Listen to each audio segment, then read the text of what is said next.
मैं गौरव जोशी श्रीमती मोहरी देवी Tapadia girls college Jaswantgarh के इस यूट्यूब चैनल पर आपका स्वागत करता हूं। हम पढ़ रहे हैं मकान संपत्ति से आय। मकान संपत्ति से आय। आज हम बात करेंगे डूबत किराया या बकाया किराए का वसूल होना।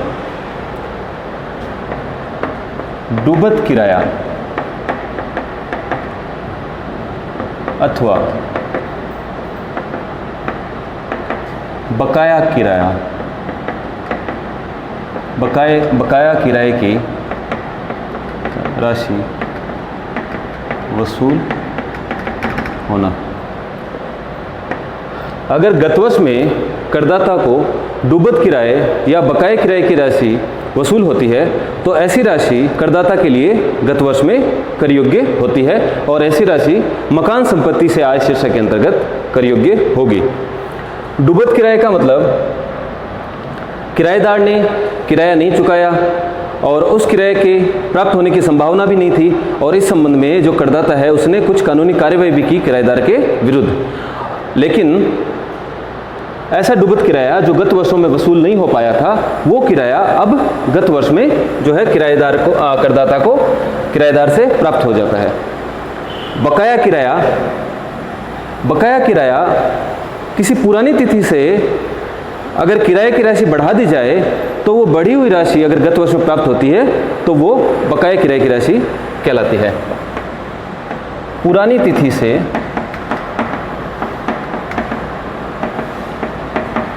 बढ़ी हुई किराए की राशि, पुरानी तिथि से अगर किराए को बढ़ा दिया जाए और वो बढ़ी हुई राशि अगर गत वर्ष में प्राप्त हो जाती है तो बकाया राशि कहलाती है। मान लीजिए 1 जून 2019 को, गत वर्ष हमारा चल रहा है 2019-20, कर निर्धारण वर्ष है 2020-21, तो मान लीजिए कि 1 जून 2019 को जो है किराया 3,000 रुपये प्रति माह है बढ़ा दिया गया।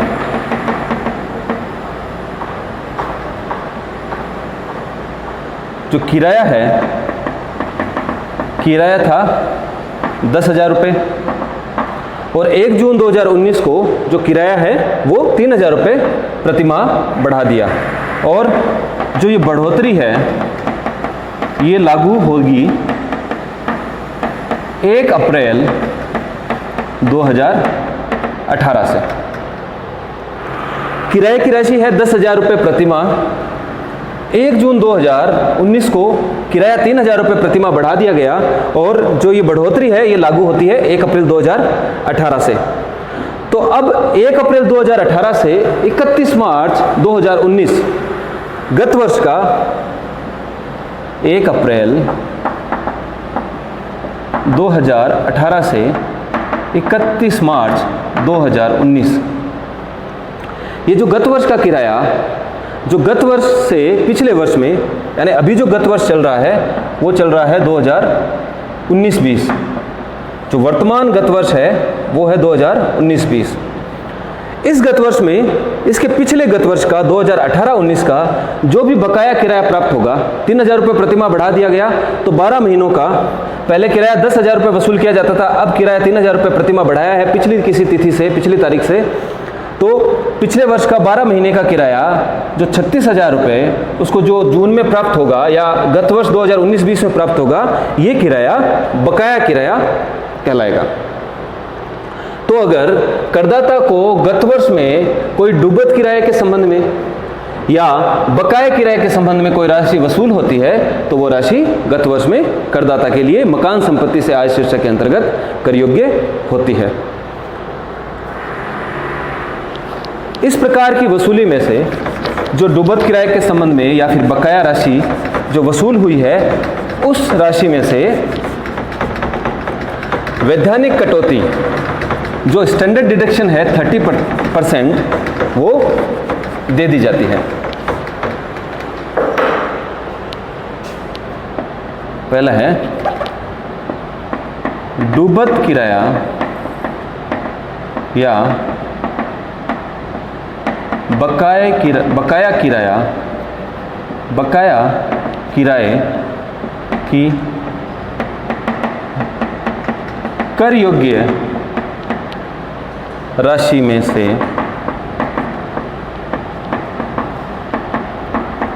वैधानिक या प्रमाणिक कटौती 30% दी जाएगी। अगर गत वर्ष में बकाया किराया या डूबत किराया जो वसूल होता है तो वो गत वर्ष में कर योग्य होगा और उस कर योग्य राशि में से जो है वैधानिक कटौती 30% दी जाएगी। दूसरा, अगर डूबत किराए की वसूली के संबंध में किए गए व्ययों की कटौती नहीं दी जाती। डूबत किराया वसूल करने के लिए अगर कोई कानूनी कार्रवाई की गई है और उस कानूनी कार्रवाई में अगर वकील को फीस दी गई है या कुछ अन्य खर्चे किए गए हैं तो उन व्ययों की कटौती इस डूबत किराए की वसूल की गई राशि में से नहीं दी जाती।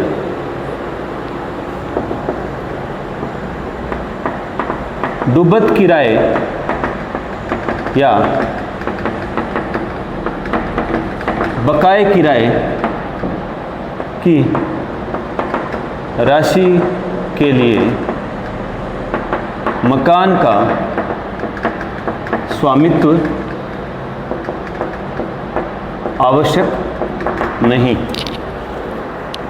जिस मकान संपत्ति के संबंध में डूबत किराए या फिर बकाए किराए की राशि प्राप्त हुई है उस समय यह आवश्यक नहीं कि करदाता के पास उस मकान का स्वामित्व हो। मकान संपत्ति से आय शीर्षक के अंतर्गत उस मकान की आय को कर योग्य किया जाता है जिस मकान का स्वामित्व करदाता के पास हो। करदाता जिस मकान का स्वामी होता है उसी मकान की आय करदाता की जो है मकान संपत्ति से आय शीर्षक के अंतर्गत कर योग्य की जाती है। लेकिन अगर डूबत किराए या बकाया किराए की कोई राशि प्राप्त होती है गत वर्ष में और उस गत वर्ष में अगर उस मकान संपत्ति का स्वामित्व करदाता के पास नहीं होता, यानी करदाता ने उस मकान को अगर बेच दिया है या हस्तांतरण कर दिया है, तो भी जो डूबत किराए और बकाया किराए की राशि जो है मकान संपत्ति से आय शीर्षक की आय के अंतर्गत कर योग्य होगी। तो ये तीन महत्वपूर्ण बातें थी डूबत किराए और बकाया किराए की राशि के वसूली के संबंध में है। हेमंत ने अपने पिता अमरजीत से वर्ष 1993 में एक मकान उत्तराधिकार में प्राप्त किया। हेमंत ने अपने पिता अमरजीत से 1993 में एक मकान उत्तराधिकार में प्राप्त किया। गत वर्ष हमारा अभी है 2019-20। गत वर्ष में 8 माह किराए पर दे सका, शेष 4 माह मकान खाली रहा और हेमंत ने उस मकान को किराए पर उठा दिया। लेकिन गत वर्ष में केवल उस मकान को 8 माह के लिए ही किराए पर दे सका, 4 माह किराएदार नहीं मिलने के कारण मकान खाली रहा। प्राप्त किराया 5,000 रुपये प्रति माह।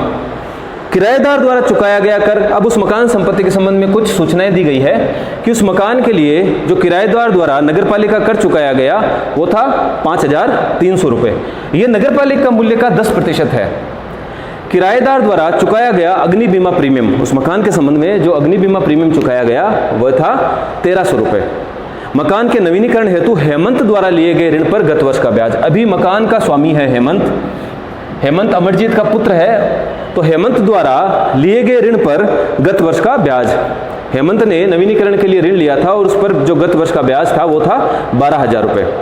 अमरजीत द्वारा, अब अमरजीत जो कि हेमंत का पिता है, अमरजीत द्वारा मकान बनवाने हेतु लिए गए ऋण पर गत वर्ष का ब्याज 18,000 रुपये। 400 रुपये जल कर चुकाया गया। मरम्मत के, उस मकान के मरम्मत के व्यय किए गए 8,000 रुपये और किराया वसूल करने के लिए व्यय किए गए 400 रुपये। 4 नवंबर 2019 को हेमंत ने किराएदार से गत वर्ष 1993-94 के डूबत किराए के 30,000 रुपये वसूल किए। हमने बात की थी अगर डूबत किराए की कोई राशि गत वर्ष में वसूल होती है तो वह राशि जो है कर योग्य होती है। तो गत वर्ष में 2019-20 में हेमंत ने किराएदार से गत वर्ष 1993-94 के डूबत किराए के 30,000 रुपये वसूल किए और उसके संबंध में कानूनी व्यय किए गए 1,000 रुपये। गत वर्ष 2019-20 की मकान संपत्ति से आय की गणना कीजिए।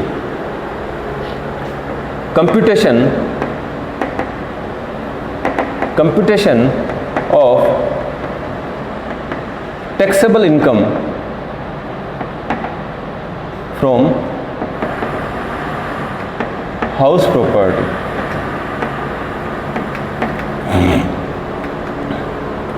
Of mister Hemant for the assessment year 2020-21 या फिर हम फाइनेंशियल ईयर 2019-20 भी लिख सकते हैं। तो जब हाउस प्रॉपर्टी के अंतर्गत आय की गणना की जाती है तो सबसे पहले मकान के एक्सपेक्टेड रेंट की गणना की जाती है, अपेक्षित किराए की। अपेक्षित किराए के लिए नगरपालिका मूल्य और उचित किराए की तुलना की जाती है। उन दोनों में से जो राशि अधिक होती है उसको जो है हम स्टैंडर्ड रेंट यानी जो प्रमाणिक किराया है उससे तुलना करते हैं और फिर उन दोनों में से जो राशि कम होती है वही हमारा अपेक्षित किराया कहलाती है। लेकिन यहाँ क्वेश्चन में ऐसा कुछ नहीं दिया गया है, न तो उचित किराया दिया गया है, ना ही यहाँ पर प्रमाणिक किराया दिया गया है, यानी कि फेयर रेंट और स्टैंडर्ड रेंट इस क्वेश्चन में नहीं दिया गया है। इस क्वेश्चन में केवल नगरपालिका मूल्य दिया गया है। अब नगरपालिका मूल्य भी सीधा नहीं दिया गया है। इस क्वेश्चन में लिखा गया है कि किराएदार द्वारा चुकाया गया कर, किराएदार ने नगरपालिका कर चुकाए थे 5300 रुपये के और वो 5300 रुपये नगरपालिका मूल्य का 10% था, यानी नगरपालिका मूल्य कितना था ये हमको ज्ञात करना पड़ेगा। तो सबसे पहले हम देखेंगे म्युनिसिपल वैल्यू। 5300 रुपये चुकाए गए 10% के रूप में, तो उसका 100% कितना होगा? 53,000। तो ये इसका नगरपालिका मूल्य है इस मकान का। यहाँ पर उचित किराया या प्रमाणिक किराया कुछ भी नहीं दिया गया है, तो हम मानेंगे यही हमारा अपेक्षित किराया है। दूसरा, अपेक्षित किराए की तुलना हम करते हैं रेंट रिसीवेबल से।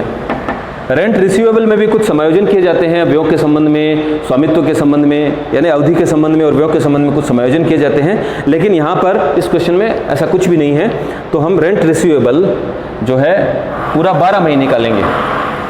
5,000 रुपये प्रति माह किराया है, तो 12 महीने के हिसाब से जो किराया होगा रेंट रिसीवेबल 60,000 रुपये।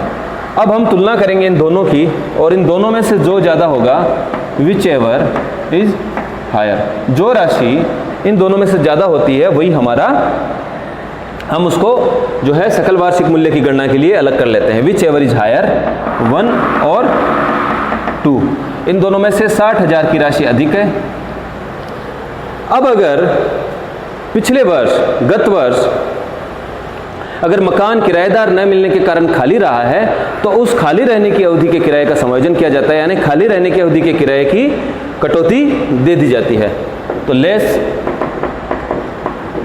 रेंट फॉर दी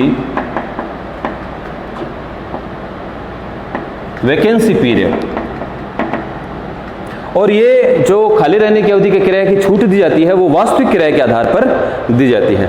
तो rent for the vacancy period, खाली रहा मकान 4 महीने के लिए, 4 माह मकान खाली रहा और उस 4 माह में 5,000 रुपये के हिसाब से 4 माह का किराया जो है 20,000 बनता है।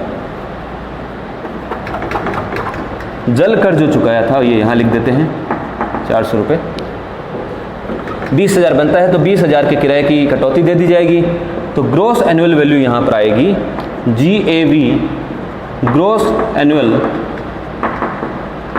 वैल्यू है 40,000 रुपये। अब इस ग्रॉस एनुअल वैल्यू में से हम अगर म्युनिसिपल टैक्सेज मकान मालिक द्वारा चुकाए जाते हैं तो उनकी छूट दी जाती है। यहाँ पर जो चुकाया गया कर है नगरपालिका कर, चुकाया गया नगरपालिका कर, ये जो नगरपालिका कर चुकाया है यहाँ पर ये किराएदार द्वारा चुकाया गया है। तो अगर नगरपालिका कर किराएदार द्वारा चुकाए जाते हैं तो उसके संबंध में जो है कटौती नहीं दी जाती। म्युनिसिपल टैक्सेज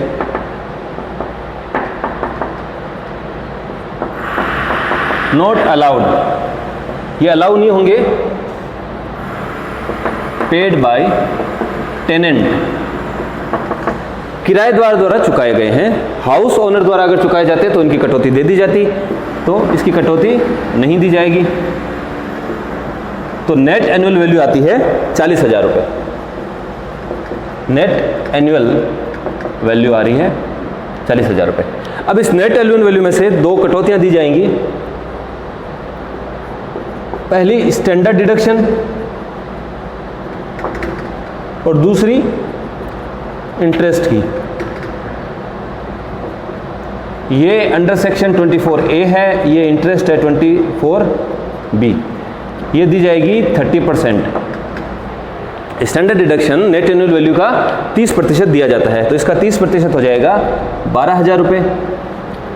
अब बात करते हैं ब्याज की। तो इंटरेस्ट यहां पर सीधा दिया हुआ है। मकान के नवीनीकरण हेतु हेमंत द्वारा लिए गए ऋण पर गत वर्ष का ब्याज है 12,000 रुपये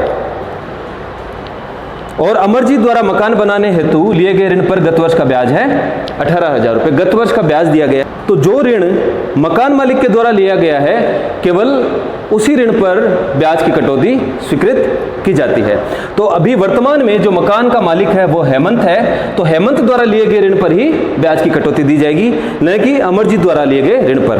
तो ये 18,000 रुपये जो है डिसअलाउ होंगे। इस 18,000 रुपये के ब्याज की कटौती नहीं दी जाएगी, केवल ब्याज की कटौती दी जाएगी 12,000 रुपयों के लिए। तो इंटरेस्ट की कटौती अंडर सेक्शन 24B दी जाएगी 12,000 रुपये की।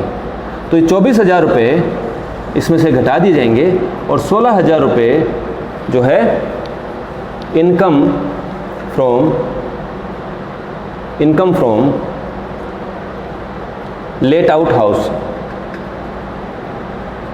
जो ये मकान किराए पर उठाया गया है उससे जो हमारी इनकम हुई है, जो हेमंत की इनकम हुई है वो है 16,000 रुपये।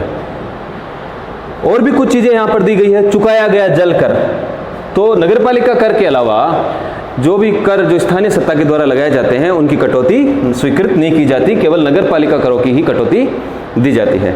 मरम्मत व्यय की कटौती भी नहीं दी जाती, किराया वसूली व्यय की कटौती भी नहीं दी जाती। तो इन सब व्ययों की कटौती नहीं दी जाती। केवल जो कटौती है, एक तो स्टैंडर्ड डिडक्शन दी जाती है 30%, वो भी जो है शुद्ध वार्षिक मूल्य का 30% के रूप में कटौती दी जाती है, और दूसरी कटौती दी जाती है ब्याज की। इन दो कटौतियों के अलावा किसी भी प्रकार की कटौती स्वीकृत नहीं की जाती। अब हम बात करेंगे, ये तो जो मकान किराए पर उठाया गया था उससे आय प्राप्त हुई है।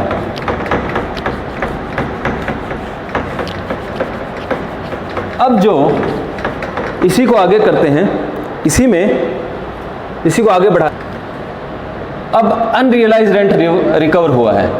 अनरियलाइज्ड रेंट रिकवर्ड यानी जो नया वसूल होने योग्य किराया या फिर डूबत किराया जो वसूल हुआ है ड्यूरिंग द ईयर, ये इसके नीचे लिखना था। जो income from let out house हुआ है इसके नीचे ये लाइन आती, unrealised rent recovered during the year कितना हुआ।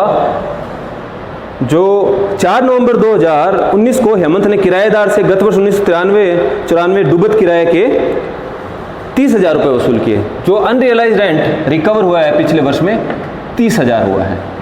और ये जो डूबत किराए की वसूली के संबंध में अगर कोई व्यय किए गए हैं, जैसे यहाँ पर कानूनी व्यय किए गए हैं 1,000 रुपये के, तो इन व्ययों की कटौती नहीं दी जाती।